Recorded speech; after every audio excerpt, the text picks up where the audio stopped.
میں پھولوں کی سیج پر دلہن بنی بیٹھی تھی۔ رش کم ہو گیا اور رات کا 1 بج گیا مگر دلہا صاحب کمرے میں نہ آئے۔ بیٹھے بیٹھے کمر دکھنے لگی، جی چاہتا تھا کہ بستر پر لیٹ جاؤں اور سو جاؤں۔ اکیلی کمرے میں گھونگھٹ اوڑھے بیٹھی تھی۔ بالآخر کمرے میں آہٹ ہوئی۔ کاشف صاحب اندر تشریف لائے اور سامنے پڑے ہوئے صوفے پر بیٹھ گئے تھے۔ میں انتظار میں تھی کچھ بات کریں گے مگر انہوں نے کوئی بات نہ کی اور نہ گھونگھٹ اٹھا کر میرا چہرہ دیکھا بلکہ کش لینے لگے تھے۔ اس حرکت پر وحشت زدہ ہو کر میں نے خود ہی گھونگھٹ اٹھا دیا۔ سوچا امریکہ میں دلہنیں اس طرح گھونگھٹ نکال کر نہ بیٹھتی ہوں گی، تبھی انہیں معلوم نہیں ہوگا کہ دلہن کا گھونگھٹ اٹھانا ہوتا ہے اور اسے منہ دکھائی بھی دینی ہوتی ہے۔ منہ دکھائی باڑ میں، بات تو کم از کم کر لیتے، مگر خاموشی اتنی زیادہ گہری تھی کہ میرا دم گھٹنے لگا تھا۔ سوچا گونگے تو نہیں، ٹیلی فون پر آواز تو سنی تھی میں نے، اب کیوں بیٹھے ہیں؟ بالآخر تنگ آ کر خود ہی اپنا گھونگھٹ اٹھا کر دیکھا تو صوفے پر پڑے سو رہے ہیں۔ سوچا لمبا سفر کر کے آئے تھے، آتے ہی شادی کے کاموں میں بڑھ چڑھ کر حصہ لیا اور تھک گئے ہوں گے۔ اتنے میں صوفے پر بیٹھے تھے لیٹ گئے۔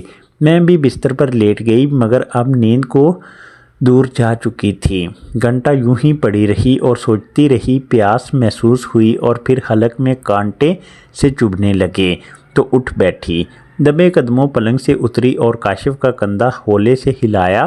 وہ ہڑبڑا کر اٹھ بیٹھے۔ میں نے کہا بہت پیاس لگی ہے۔ انہوں نے میز کی جانب دیکھا جہاں پانی کا جگ اور گلاس رکھے ہوئے تھے۔ تبھی میں کچھ شرمندہ سی ہو گئی۔ وہ اٹھے، جگ سے گلاس میں پانی بھر کر اور ایک گولی دے کر کہا پانی کے ساتھ یہ بھی کھا لو، شاید تھکن سے تمہارے سر میں درد ہو رہا ہوگا تب ہی تم کو نیند نہیں آ رہی۔ میں نے چپ چاپ ان سے گولی لے کر اور کرتی بھی تو کیا کرتی۔ وہ نیند سے بھری سرخ آنکھوں سے میری طرف ایسے دیکھ رہے ہیں جیسے کوئی خواب میں کسی تصویر کو تکتا ہو۔ سوچا یہ نیند پوری کر لیں تو یہ اچھا ہے۔ گولی کے اثر سے میں بہت دیر تک سوتی رہی۔ جب جاگی دن چڑھ آیا تھا اور دلہا صاحب کمرے میں موجود نہ تھے۔